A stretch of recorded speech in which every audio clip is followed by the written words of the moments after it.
Selalu mengatakan, "Mbok ya kiai-kiai hari ini itu ndak usah merasa sama keramatnya dengan kiai-kiai dulu. Kalau kiai-kiai dulu itu santri dikeprui kiainya pakai teken, itu bisa jadi ngalim malah bisa keramat. Gitu. Kalau santri sekarang kuoprok teken juga garota tenan gitu loh. Ini harus diingat. Ya. Nah, kesadaran ini harus kita kembangkan dari dalam lingkungan pesantren sendiri, khususnya di kalangan para pengasuhnya. Maka kalau hari ini kita akan mendeklarasikan gerakan pesantren aman, inilah gerakan di antara para penyelenggara pesantren untuk menjamin bahwa pesantrennya aman. Karena ini tanggung jawab luar biasa. Tadi Nyai Nanik sudah menyinggung, tanggung jawab luar biasa. Orang tua menitipkan anak kepada kiai itu titip jiwa raga dunyan wa ukhra. Dan kiai berani nerima, waduh ini Masya Allah, mengambil alih tanggung jawab dari orang tuanya. Yang kewajiban orang tuanya kok mendapat perintahku anfusakum wa ahlikum itu diambil alih kiainya gitu. Kok berani-beraninya ini? Ini luar biasa sebetulnya. Kalau kiai dulu Masya Allah. Nah ini sekarang kita harus pikirkan. Nah, hal-hal yang menjadi standar kualitas pada masa lalu. Apa sih standar kualitas dari kekiaian dan kepesantrenan itu? Bukan hanya soal penguasaan wawasan keilmuan yang bersifat kognitif, bukan soal ilmiah dalam arti akademis saja, bukannya soal itu, tapi juga soal kepemimpinan masyarakat, soal riayah, dan lebih dalam lagi adalah soal kuwah ruhaniyah. Dulu kiai-kiai itu memang berani nerima santri karena yakin bahwa beliau punya kuwah rohaniyah yang cukup untuk mengasuh santrinya. Dulu itu bahkan ada kiai-kiai yang walaupun semua orang tahu ini kiai yang memang sudah memiliki makom yang tinggi, tapi karena kehati-hatiannya tidak berani bikin pondok. Satu contoh yang jelas sekali itu Kiai Abdullah bin Abdus Salam Kajen, pamannya Kiai Zal Mahfud. Pondok kamar-kamar santri di pesantren beliau itu bukan beliau yang bikin, itu dibikin oleh wali-wali santri. Beliau mengatakan, aku kadung ngaji ya pancen kudu mulang. Nek kepengen tak ulang ya pokoknya aku anggere ngaji melu ngrungokno, ikut mendengarkan. Nek kepengen manggong, kalau kepengen mukim di sini ya terserah, aku nggak mau pikir sendiri sana kata beliau. Itu Kiai Abdullah Salam. Sampai segitu. Jadi sekarang ada kamar-kamar sekarang sudah berubah sih. Dulu itu ada kamar-kamar yang beli tanahnya, yang bangun kamarnya itu wali-wali santri yang iuran sendiri. Karena Badullah Salam tidak mau. Sampai jadi tidak karu-karuan karena memang tidak diatur. Dan Badullah Salam hanya pokoknya mengandalkan langgar yang beliau bangun sendiri dan menjadi tempat mengajar beliau. Nah suatu kali Badullah Salam ini bepergian pergi haji, zaman itu agak lama 3 bulan. Nah lalu di Limpe itu bahasa Indonesianya apa? Jadi putra beliau Mbah Nafi Allah yarham itu, Mbah Nafi Abdullah itu mencuri kesempatan ketika abahnya pergi itu untuk merenovasi pondok. Pondoknya direnovasi, ditata jadi bagus, langgarnya juga direnovasi. Sehingga Mbah Dola pulang sudah jadi renovasi pondoknya. Nah, Mbah Dola pulang kaget, lho iki apa iki? Kata Mbah Naf, nggih kula dandosi Bah kersane lare-lare ratus sekeco. Lho langgar pundi? Karena langgarnya direnovasi juga. Nggih kula dandosi nggih renovasi. Apa kata Mbah Dola? Kowe sing gawe ya nggone kowe kono katanya. Dan sejak itu beliau tidak mau ngajar di langgar. Beliau pindah ngajar di rumah beliau sendiri. Karena saking hati-hati. Karena tanggungan luar biasa. Nah karena itu kita harus berpikir. Apakah mungkin sekarang kita meniru kualitas intrinsik dari para kiai pada masa lalu itu di masa sekarang? Apakah mungkin? Ya saya tidak tahu. Apa kuat Gus Mujib ini tirakat kayak Mbah Kiai Imron itu kuat apa enggak kira-kira? Apalagi kalau sekedar model-model Kiai Miftah Fakih ini sudah Masya Allah, Tabarakallah sudah. Karena saya sampai bilang kepada teman-teman, bikin pondok itu sebaiknya jangan sengaja. Bikin pondok itu bahaya ya. Saya sampai begitu. Kenapa? Karena kita tidak punya kualitas rohani sekuat ketika para pendiri pondok pada masa lalu. Kiai-kiai keramat pada masa lalu itu sendiri sampai-sampai tidak berani berpikir untuk melestarikan pondok, itu tidak berani. Maka jangan heran kalau ada banyak kiai-kiai besar dulu itu lalu tidak ada tinggalan pondoknya, nggak ada. Belakangan mungkin baru muncul penerusnya, tapi sepertinggal beliau tidak ada teruskan karena tidak dipikir. Kiai Ma'ruf Kedunglo Kediri, sepeninggal Kiai Ma'ruf siapa yang teruskan? Tidak ada. Kiai Ihsan Jampes yang nulis Sirajut Thalibin, ya, sama apa namanya itu Sarahnya Minhajul Abidin, Manahijul Imdad. Tapi sepeninggal beliau tidak ada teruskan. Belakangan ada zuriyahnya yang mulai lagi. Tapi beliau tidak berpikir untuk melestarikan pesantren sebagai lembaga. Pokoknya yaitu tadi terlanjur ngaji, wajib mengajar, udah mengajar. Nah, apa kita mampu meniru atau membangkitkan kembali kapasitas-kapasitas?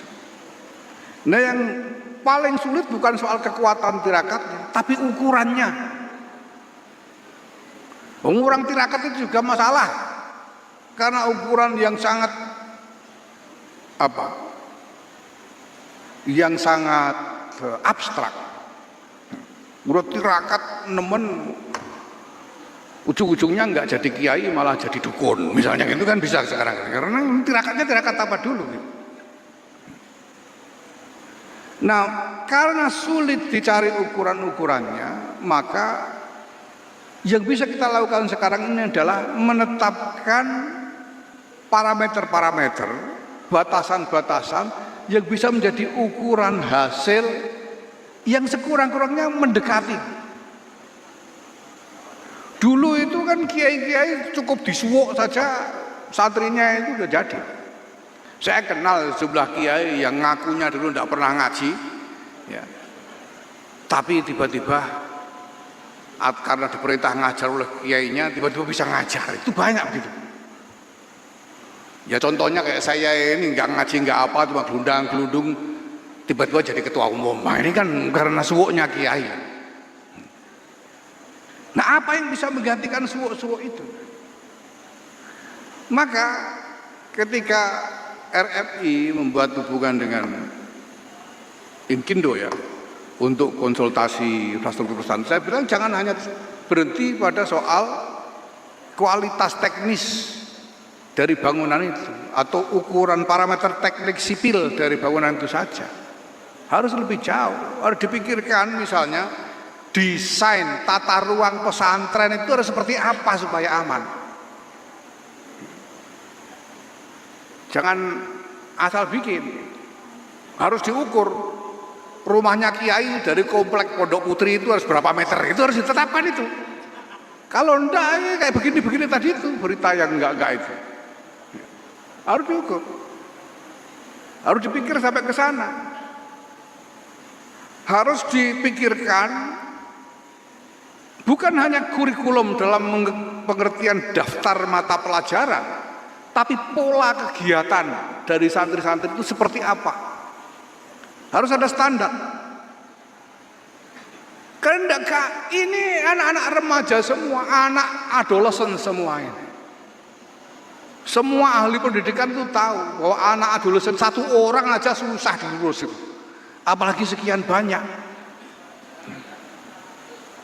Dulu itu saya punya kiai di Kerapiak, Mbah Warsun Munawir itu mengatakan kepada saya, berjuang sing paling ngabot itu mulang. Berjuang yang paling berat itu ngajar, mulang dalam arti mendidik. Mulang sing paling ngabot itu mulang cah cilik-cilik. Kalau mulang santri udah gede-gede gampang. Mulang anak-anak kecil itu paling berat. Karena jelas yang dibutuhkan bukan hanya mengisi akalnya, tapi juga takdir, membentuk budinya, membangun budinya. Itu tidak mudah. Walaupun lalu Kiai Warsun meneruskan di ujungnya, mulang cah cilik-cilik sing paling ngabot ya mulang kowe, kan dia bilang begitu ke saya. Kalau waktu itu saya masih kelas 2 SMP. Itu pekerjaan berat, sekian banyak, Masya Allah. Kita harus pikirkan bagaimana pola kegiatannya, harus kita pikirkan. Berapa persen belajar akademiknya, ngaji dan lain-lain, berapa persen olahraganya, berapa persen rekreasinya, dan lain sebagainya. Ya kalau itu udah dipikir, sementara suwuknya tidak mandi lagi, ya repot nanti santrinya ini. Harus dipikir sampai ke sana. Kita harus melakukan rasionalisasi dari cara kita mengelola pesantren ini. Ini yang saya minta dari RMI. Alhamdulillah sekarang sudah ada hasil modul dan lain sebagainya ya, yang nanti bisa diterapkan dan menjadi bagian dari kurikulum pelatihan-pelatihan ini juga. Sudah ada misalnya modul untuk membangun satgas anti kekerasan di pesantren-pesantren dan lain sebagainya. Alhamdulillah, mudah-mudahan berkembang. Nah, ada satu hal lagi yang sekarang sedang dipikirkan oleh PBNU ini. Bagaimana memberikan rujukan kepada masyarakat awam tentang keulamaan. Karena seperti saya singgung tadi itu sekarang banyak yang bukan kiai minta dianggap kiai itu juga banyak. Karena jadi kiai itu memang renes, ngerjekeni lah gitu. Sekarang banyak macak kiai. Padahal dulu sekitar tahun 30-an itu ada halakoh di antara kiai-kiai kita yang mukim di Makkah waktu itu, Basul Masail, dan di antara masalahnya itu bagaimana hukumnya memberi nisbat kiai kepada orang yang tidak berhak. Basul Masailnya. Dan jawabannya haram. Kenapa? Karena begitu juluki kiai seolah-olah dia sah menjadi panutan, sah, wah macam-macam dengan segala aksesori yang menempel pada nisbat kekiaian itu. Maka orang awam ini perlu. Ini itu sebabnya dalam diskusi PBNU kami mencoba merumuskan satu gagasan tentang nilai-nilai keulamaan. Al-Qiyam al-Ulama'iyah. Jadi ulama itu mestinya bagaimana sih? Ya, dan kita akan mulai diskusikan dengan para kiai Mudah-mudahan ada kesempatan yang cukup untuk itu. Maksudnya bukan ngajari yang sudah jadi kiai. Nilai keulamaan ini perlu kita rumuskan supaya apa?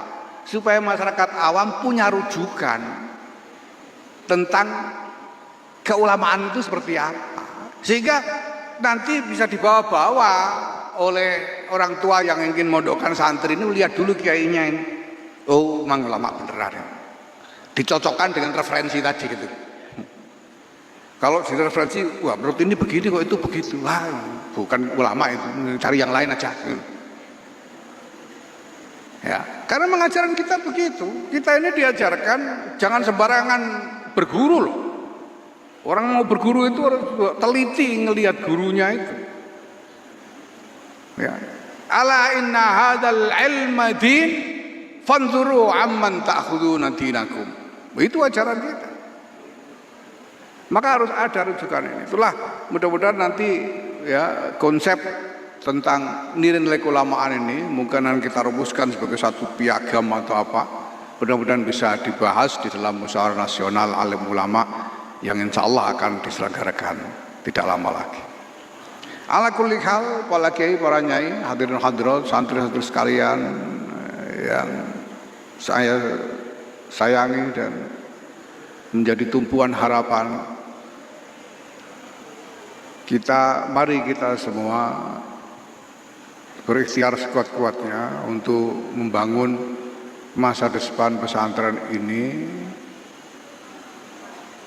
menjadi wahana yang bukan hanya menjadi tempat meriwayatkan keindahan-keindahan, kemuliaan-kemuliaan yang ada di masa lalu, tapi sungguh-sungguh kita ikhtiarkan untuk mereplikasi, mewujudkan kembali sekuat-kuatnya asar yang dulu dibuat oleh para pendahulu-pendahulu kita. Mudah-mudahan ikhtiar-ikhtiar ini sungguh mendapat ridha Allah Subhanahu wa taala, menjadi ikhtiar-ikhtiar yang sungguh manfaat dan barokah untuk kita semua, untuk Nahdlatul Ulama, untuk bangsa dan